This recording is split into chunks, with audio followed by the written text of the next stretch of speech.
Ashama akkam jirtu kabajamtoota daawwattoota miidiyaa wiirtuu amma oduuwwan isaa kanaaf qopheeffanneen isin dhageessisaa ani Odaa Abtaamuuti aga xumuraatti nu faana tura. Itti aanaa muummee ministeeraa fi ministeera dhimma alaa obbo Dammaqaa Mokonnin tumsi gamlamee Itoophiyaa fi Ameerikaa hariiroon gamlamee biyyoota lamaanii fooyya'aa dhufe haala guutuu ta'een hojiirra ooluu akka qabu gaaffii dhiyeessuu isaanii beeksisan. Dabalataanis ministeera dhimma alaa Ameerikaatti gargaartuu ministeera dhimmoota Afrikaa Moolii waliin mari'achuu isaanii ibsame. Marii godhaniin haala waqtaawaa hariiroo biyyoota lamaanii irratti mari'achuun ragaan ministeera dhimma alaa irraa argame ni mul'isa. Dhimmi nageenya Sudaan gamtaa Afrikaa fi Igaadiin durfamu abbaan lammiilee Sudaan ta'uu fi tattaafficha tumsuun barbaachisaa ta'uu obbo Dammaqaan ibsaniiru. Dhimma Sudaan ilaalchisee marii Igaad Finfinneetti gaggeesseef Itoophiyaan keessummeessuu ishee Mooliifin galateeffataniiru. Tajaajila oduu Itoophiyaatu gabaase. Hoogganoonni olaanoo mootummaa federaalaa fi naannoo Somaalee hojiilee tola ooltummaa gannaa magaalaa Daghaabur daawwachuun himame. Daawwannaa kana irratti ministeerri bishaanii fi enerjii Dr. Injiinar Abtaamuu Ittafaa, itti aanaan pirezidaantii naannoo Somaalee obbo Ibrahim Usmaan, di'eetaan ministeera maallaqaa Dr. Iyyoob Takkaalinyi fi hooggantoonni olaanoo federaalaa fi naannichaa argamuun ibsameera. Daawwannaa kanaanis manneen barnootaa fi daandii hirmaannaa uummataan haaromfamaa fi ijaaramaa jiran piroojeektii bishaan dhugaatii qulqulluu magaalaa Daghaabur daawwataniiru jedhame. Itti aanaan hoogganaa waajjira pirezidaantii naannichaa obbo Mahammud Yusuf piroojeektota magaalichatti hojjetamaa jiranii fi karoora itti aanu ilaalchisuun daawwattootaaf ibsa kennuu isaanii beeksisan. Hojiileen hojjetamaa jiran gaarii ta'uu isaanii hooggantoonni kunneen ibsanii piroojeektonni ijaarsarra jiran xumuramanii tajaajilaaf akka oolan kallattii kaa'uu isaanii odeeffannoon ministeera bishaanii fi enerjii irraa argame ibsuun gabaafame.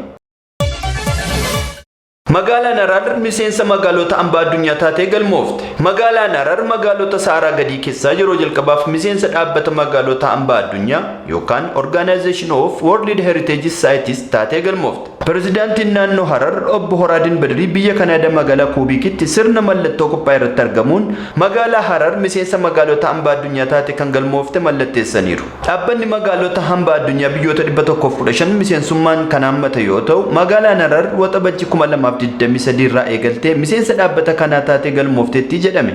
Magaalaan Harar miseensa dhaabbata kanaa ta'uun galmaa'uun ishee hambaalee seenaa fi aadaa magaalichaa misoomsuu fi guddina tuurizimii magaalichaaf gahee olaanaa akka qabaatus himan.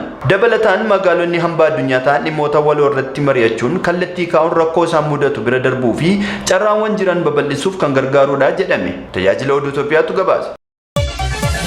Komishinii mirgoota namoomaa Itoophiyaa keessatti fooyya'insa mirga namoomaatti itti quufaa hin jiru jedhe. Komishinii mirga namoomaa Itoophiyaa ibsa miidiyaaleef kennan akka beeksisetti Itoophiyaa keessatti bulchiinsa mirga namoomaa irratti jijjiiramni guddaan hin jiru jechuun ibse. Komishinichi gabaasa waggaa isaa isa lammaffaa irra yeroo baasu namoonni humnaan achi buuteen isaanii dhabamsiisuu dabalatee ilaalcha salphinaa fi seeraan alaa akka raawwatamu ibse. Keessumaa naannoo Oromiyaa fi Amaaraatti dhiittaan mirga namoomaa bal'aan raawwatamaa akka jiru komishinichi ibseera. Komishinichi gabaasa isaa keessatti agni ce'umsaa miidhamtoota giddu galeessa godhate barbaachisaa ta'uu ibse. Keessumaa naannoo Oromiyaa fi Amaaraatti dhiittaan mirga namoomaa bal'aan raawwatamaa akka jiru komishinichi ibseera. Gaazexeessitoota, namoota siyaasaa fi aktivistoota hawaasummaa irrattis sarbamni akka raawwatame ibse.